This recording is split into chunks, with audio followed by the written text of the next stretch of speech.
Hello and welcome. This is Clay from Pople's Backyard Farm, and this is our update on, actually our weekly update.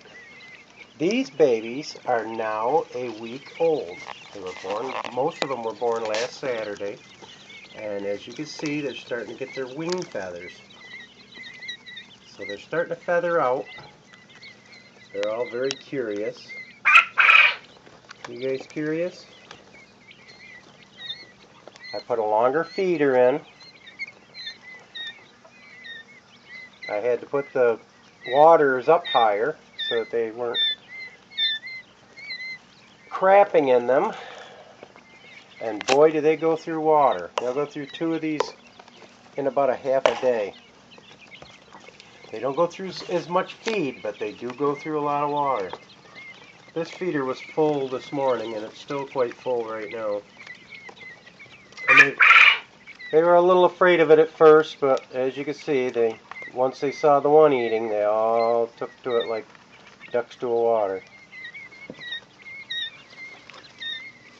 But we haven't lost any. The danger zone is over. We lost one out of all the ones that hatched, so that was a really good hatch. We got a 60% hatch, which was also very good because they say you only usually get about 50% hatch. I don't know how true that is, but we got a good hatch.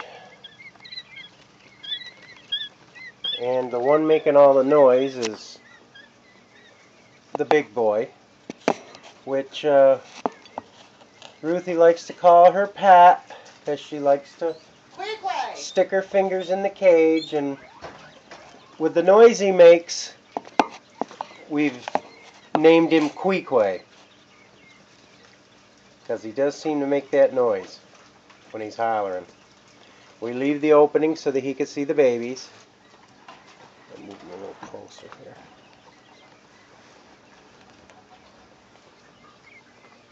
He loves looking in on the baby, but if you leave the curtain up all night, he sits there and crows at him all night, so we have to shut the curtain down when we get ready to go to bed. But otherwise, he's a nice little quail. Hey, Qeequeg. And if any of you are wondering why we got, see, he says Qeequeg, this is his name. If you wonder where we got the name from, You know who he was? He was the harpooner. he was a harpooner in the novel of Moby Dick. But he tends to say his name Qeequeg a lot when he crows. Each crow is a little different, I've noticed. I've watched videos where the crow was a lot different than his, so must be they each have their own individual call. Pretty close to being the same, but his is totally sounding like he's saying Qeequeg. And Ruthie loves having him come over. Come on over. But back to the babies. The babies, like I said, are a week old, and they're doing really well. And they are getting their feathers, and you can hold them. See, the wings are developing nice. Nice little feathers, and they're not afraid of me. They also tend to come up and want to be touched. They don't freak out. So that's another good thing. We'll have tamer birds to work with as they become adults. And when you go to collect eggs, they won't freak out. And we really are beginning to enjoy having them in the house. And they're not going to stay in the house, but probably for the next 3 weeks they will be. And we'll do the weekly updates and show you how big they've grown and their updates. I enjoy walking by the cage and watching them eat and drink. But you got to keep an eye on these waters. I've got the small quail watering bottoms, and you can see the difference between the chick. I'll show you a difference between the chick and the. Okay, this is the chicken bottom for the water. For this great big one compared to them little ones. And you can see they're really wide at the bottom. And those are the ones you have to be careful and put marbles and things in. But these little ones are just wide enough for them to get their head in and get a drink, and they don't fall asleep in the water dish like everybody tells you they do. So you don't have to use marbles with these smaller. These are the quail bottoms. And in most places you can find them in Tractor Supply is where we got ours. I bought a few extras, so I've got them for the cages out there as they grow. Each cage will have their own water, and each cage will have 6 to 10 birds in there, so that should give them enough water for each day. If not, we'll hook, well, that's only for the winter, because I'm going to hook up automatic waters for the summer so that they have water.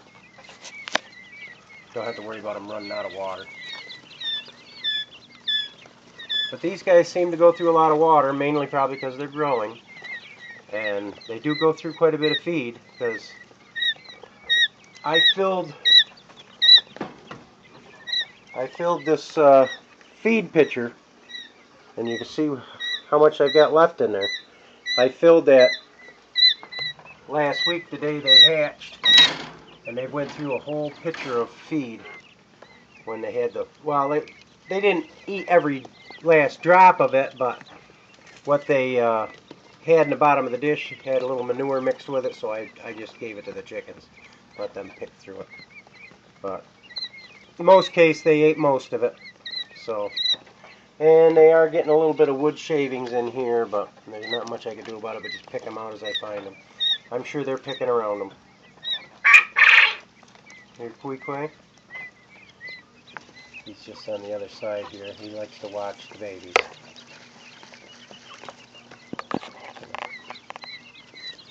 Come to my finger and wants to peck my finger. He doesn't really peck at the herd. I think he's lonely. Come on, baby, because we hold him all the time now. He's very friendly.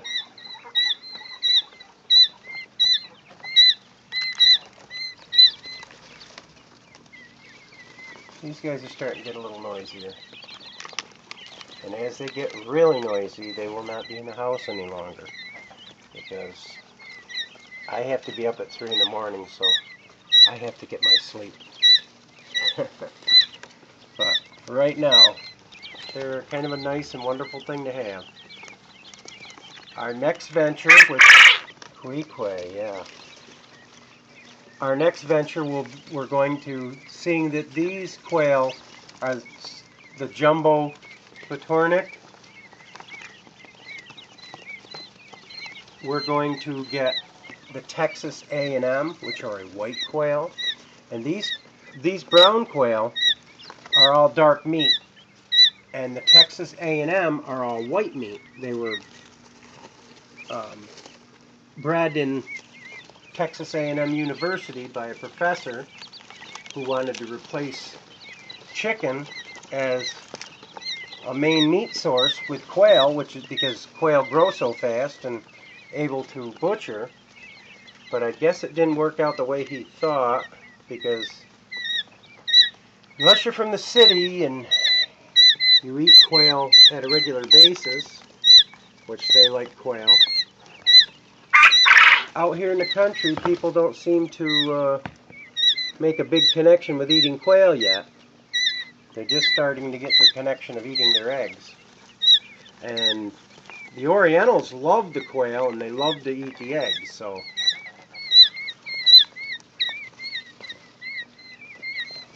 But we're going to try both, and I'm sure we'll enjoy it because we've butchered a lot of different things, geese, ducks, rabbits, and we haven't had a problem with eating any of it, because that's what we are as modern farmers. And a lot of these will be breeding hens and roosters, and the rest are going to be freezer material for meals throughout the winter. And then when these start laying eggs, we'll set some more eggs and have some more meat for the freezer and replace any that we lose. Qeequeg. Such a nice little quail. Very pretty, getting very, very pretty. And these guys will be looking just like him in about 3 weeks. So each week we'll do a recap on their growth. As you can see, they're doing really well, and they're getting their feathers in their wings and starting to get losing some of the stripes to their brown, their first set of brown feathers. And once they get to about 3 weeks old, they'll start looking like him. They'll get their stripes, their natural stripes in the feathers. This is just the stripes in the down. Alright, I think I'll wrap that up. I just filled their waters up again, and it's getting late tonight. It's like 9, 10 o'clock. I'm not sure, I haven't looked at the clock yet, but I know it's getting late. Saturday night. And these guys are getting filled from eating and drinking, and they're all settling down for their nightly snooze. Okay, this is Clay from Pople's Backyard Farm saying join us and follow us, and if you like what you see, keep watching, because we'll have a lot more to come. Bye-bye.